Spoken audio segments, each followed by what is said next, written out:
والسلام عليكم ورحمة الله. متابعينا الأوفياء، مرحبا بكم في فيديو جديد.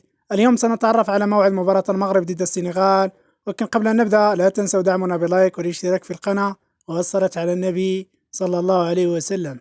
إليكم مواعيد وتوقيت مباراة المغرب ضد السنغال في دور النصف النهائي كأس فريق الناشئين تحت 17 سنة 2026.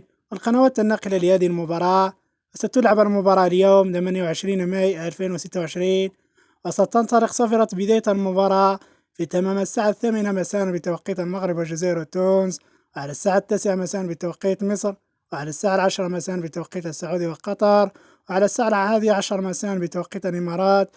فمن تتوقعون سيفوز؟ شاركونا توقعكم. والقنوات الناقلة لمباراة المنتخب المغربي ضد منتخب السنغال: قناة بين سبورت وقناة الرياضة المغربية TNT. والسلام عليكم ورحمة الله وبركاته.